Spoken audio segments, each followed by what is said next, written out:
Hi everyone, this is Rob Roy and welcome to the Elliott Wave Options U.S. Market Update.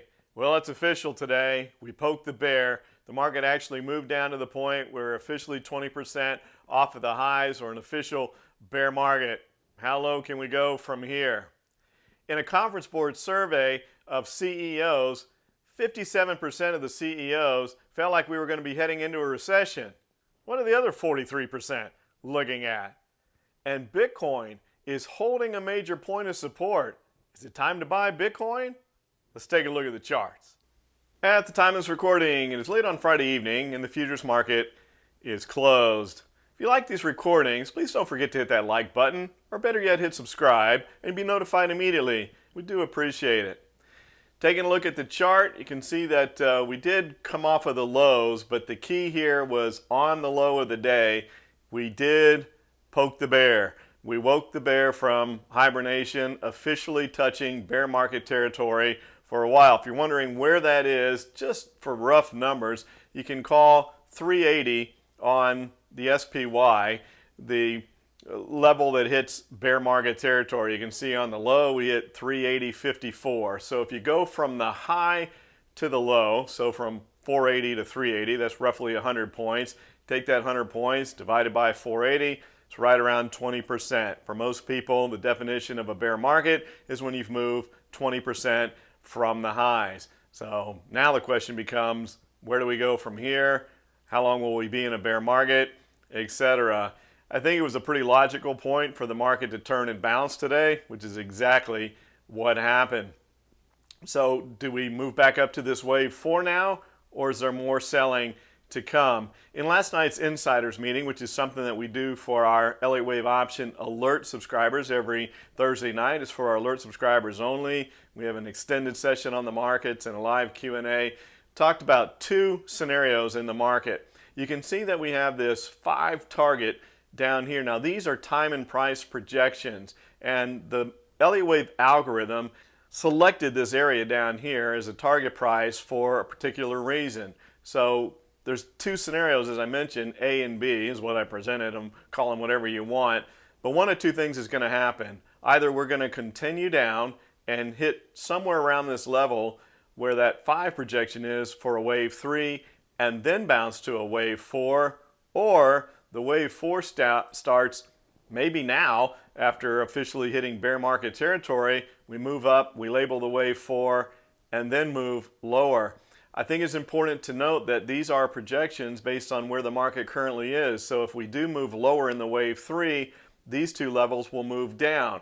And when we take a look at where this support level is, right there at 420, I think it kind of makes sense that we could label a wave 4 right in an area of significant support around 420.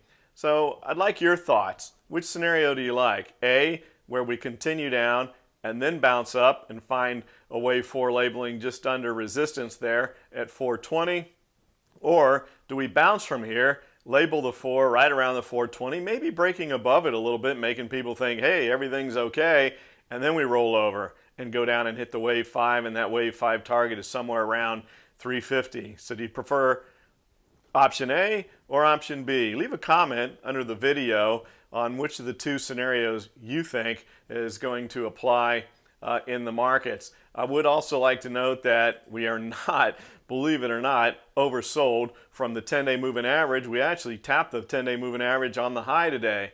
We're still getting that separation between the 10 and the 50, and as I've said before, that will end. And when the wave 4 is created, sooner rather than later, or later rather than sooner, but whenever that happens, that 10-day moving average will come back up and at least get to the 50-day moving average, likely cross above it before rolling over, before we move down to the wave 5. The conference board interviewed CEOs, and 57% of CEOs feel like we're going to be moving into a recession.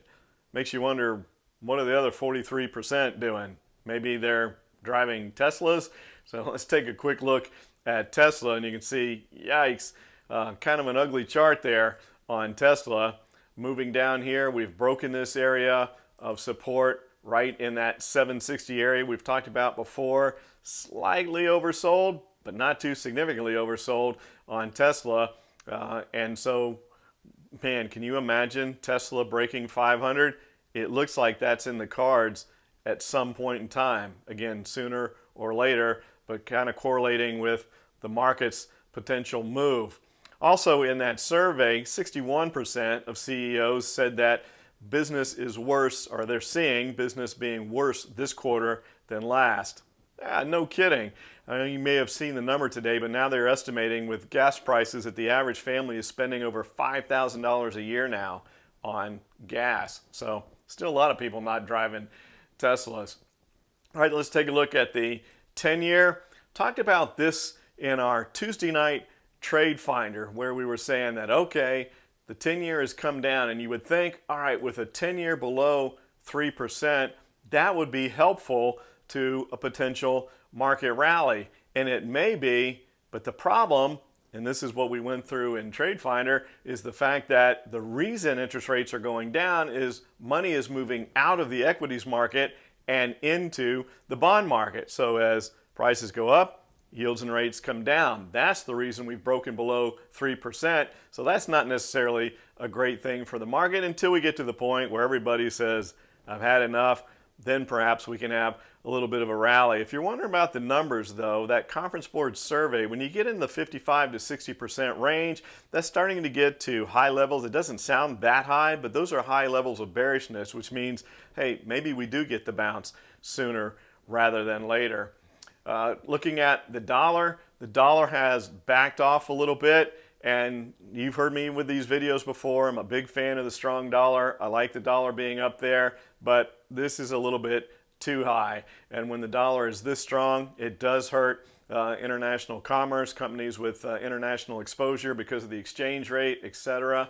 And we have this separation here between the 10-day and the 50-day. Note, that's already started to roll over. That's the kind of scenario you'll see out of the 10 and the 50-day in the markets at some point, where in this case, the 10-day is coming down towards the 50, but in the case of the equities market, the 10-day will be moving up towards the 50-day. And with a little bit of weakness in the dollar, now I should make a quick comment here. As long as the dollar stays above this area here, which was my concern before when we had this bit of a triangle, we've also talked about this in TradeFinder on Tuesday nights. And by the way, while I keep talking about TradeFinder, if you haven't signed up for one, do so now. You can sign up right underneath this video. We do it every Tuesday night. We talk the markets, we look for trade ideas, and then we have a live Q&A at the end where we'll talk about whatever's on your mind.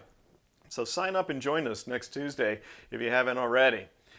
So when we had this triangle here, I was concerned about the potential of breaking to the downside and maybe breaking below 96. I think that would have been really bad for the markets. We didn't. We broke to the upside out of the dollar, and then we got this kind of vertical move. So I think a likely move for the dollar makes sense. The markets don't always do things that make sense, but we retrace this vertical part, which brings the dollar probably right back down to this 101 level, maybe down to 100, but right in there, that's still strong enough for the dollar in my opinion. And just a little bit of the move down in the dollar has provided a bit of a bid in the metals. You can see that the GLD is moving to the upside. Silver is as well. We could look at that just as easily. And so we came down here to 170. There's another level of support at 165 if that were to get broken. But if the dollar can continue to weaken just a bit, perhaps come down here, I think this bid in the metals continues, and you maybe could take a speculative shot at the metals. We still have this gap up here in the GLD all the way up to 180 that needs to get filled at some point in time. That could be a ways down the road, or it could be rather soon if this bid continues. I also wanted to show you the VIX as far as what could happen with the markets. Are we ever going to get to the point where we break above that 35 level? You know, I've been saying that I think we need that cathartic sell-off. I don't think we're there yet. I don't even think we're close to it. But also, look what's forming on the VIX. Here's what I really wanted to show you. It looks like we're starting to form a triangle. It's kind of in the mid stages, so looks like maybe we get a little bit of churning here in the VIX. At least that would finish out the formation of the symmetrical triangle.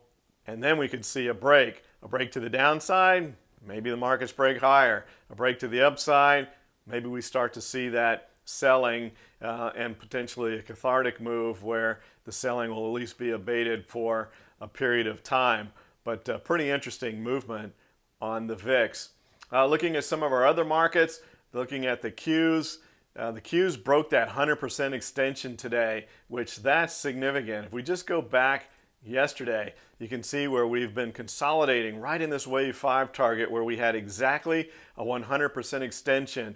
I mean, Elliott wave has nailed the Qs spot on. Look at this, a 61.8% wave 4 corrective move. That yields a 100% at least extension. So we're there, and you can see the amount of time we've spent right in that 100% level. But then you go to today, and now we have 105% wave 5 extension. That means that the market is at least thinking, or the Qs are at least thinking about an extended wave 5 down, and we could go all the way down to 161.8% extension. What we do when we see this, when we start to look at whether we're going to have a further extended wave, is we look at our confirming indicators, and my favorite one is the DMI. You can see that that ADX is working its way higher. It's not above 40 yet. Believe it or not, there's still room to go to the downside according to the DMI, and that negative directional indicator is breaking above that ADX. It's important that the ADX stays between the two directional indicators, and so with the negative directional indicator moving up and the positive moving down, the further those separate and move to the upside, the more energy or momentum there is, if you will, for further downside. So the fact that we broke that today was significant, but again, we could bounce first. We'll have to wait and see how that plays out. A good bellwether for the Qs, as I'm sure you're aware of, is Apple, the #1 holding in the Qs. Apple is just a bit oversold right now. Also in a wave 3 to the downside, probably going to see, and man, it was all over the financial networks today, how low can Apple go? That's one of the reasons I thought I would put it in this weekend's update, since so many people were talking about it. And you can go back and see where that support is all the way back in time, right around 120. So it does look like Apple at some point in time makes it to 120. Again, though, do we bounce up and create this wave 4 first and then move down towards that 120 level? Or are we just going to run straight to 120 and find support there? Resistance is, you're probably already well aware of this, all the way back up at 150. Note the similarities with Apple to the S&P, where right now the 4 is right above a major point of resistance, 420 on the SPY, 150 on Apple. Same scenario applies. If Apple moves further first, that wave 4 projection comes down, and then we don't have as far to go, but having a wave 4 below 150 would make a lot of sense. You rally up to resistance, you create the wave 4, but again, that means that 5 is also going to move down on the projections as well within the Elliott wave algorithm. So lots to talk about as far as where we go from here. Let's look at the Russell. The Russell finding some support here in the 170 area, which is interesting. Looks a little bit better than the rest of the market, doesn't it? But look where that wave 4 is. It's all the way back up to 200. Wouldn't it make more sense if the wave 4 were labeled around 190? Because that was the lower end of the trading range that we had been in the year 2022. Breaking below that 190 level broke us out of that range between 190 and 210. Or perhaps, again, we break above 190. People think, hey, everything is okay. We label that 4, and then that's when the markets roll over and really make the significant low, possibly middle or towards the end of the summer. Bitcoin, look at Bitcoin. It's held in there pretty well at that 28,000 level. Is it time to step in and buy Bitcoin or some of the other cryptos that have been really hurt? I've been impressed that Bitcoin has consolidated right here at 28, but it needs to, because if it breaks below there, you can see we may be going down to 20,000 at some point on Bitcoin. Look where that 4 is, though. Man, right where you would expect it to be, again, at resistance. If we moved up to that 36,000 level, which was support for so long, will now be resistance. Label the 4 there, and then come down and make the new lows. So it doesn't look like anything in the market is done yet. So I think that does kind of all fall into my theory that we do need a cathartic sell-off with a spike in the VIX that breaks that 35 level, 40 or 50, somewhere along those lines. Looking at some of your favorite international markets, the EWA, which is what you like to look at for Australia, you can see we're right back to resistance already. So the Aussie market is back at a resistance level now, but it's not in a wave 5 impulse pattern. We're in a corrective pattern here. And you can see a pretty significant zigzag pattern that exists here in the EWA. And if we label that, look at that right down to the 100% extension on the C wave with a doji. Man, it doesn't get any more Elliott wave than that. And yes, zigzags are corrective patterns. Some people incorrectly think that you can't have a zigzag and an impulse wave. Yeah, you can. Elliott wave is impulses and corrections. You have corrections and impulse patterns all the time. Doesn't apply right here because we're in corrective mode. So this zigzag pattern here moving down with that doji right at a 100% extension. So the question becomes, how far up do we bounce? We've already bounced up to the 61.8% level. Do we come to the next level? Are we going to have an extended level moving lower? Too early to tell. But interesting that the Aussie market is a little bit ahead of the US market as far as already bouncing up to a major point of resistance. Looking at the INDA for India, holding here down around the 40 level. Also in a corrective pattern now because the wave 5 ended. And when you have a wave 5 that extends more than 100%, you don't expect it to move all the way back to the previous 4. You only expect that when the wave 5 is 100% or less. So you're only looking for a 61.8% corrective move. And if we put the fib levels on, you can see that we already had that. So there's the 61.8% level, moved above it a little bit, came down. Now we're holding support here at 40. What happens with the INDA? If we look at the 10-day moving average, it's not oversold either, but because it's been holding here at a level of 40, if we break that, it could get kind of ugly. But just like the Aussie market, perhaps a little bit ahead of what's going on in the US as far as trying to hold important levels here. The DAX, we didn't do the DAX last week in last week's recording, and some of you were looking for it, so I thought I'd go ahead and add that in.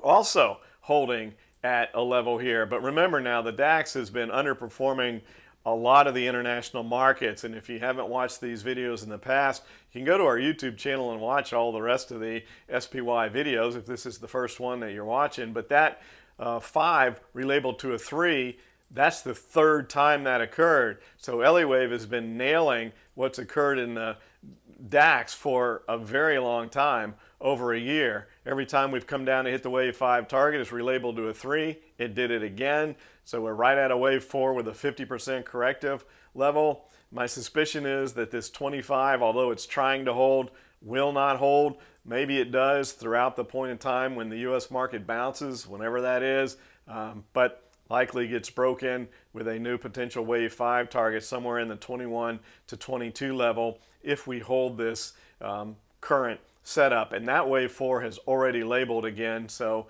likely we just kind of churn around in this area where the US market kind of figures out where it wants to go from here. So hope everybody's enjoying your weekend. Look forward to talking to you again next week. Take care, everybody. If you like these recordings, I'd like to invite you to join our new TradeFinder Live, where each and every week we do a live webinar where we talk about the market, but we also go a little more in depth into the technical analysis system that we utilize to forecast where the market's likely going to go, and also to identify trading opportunities. Get your free subscription today. Take care, everybody.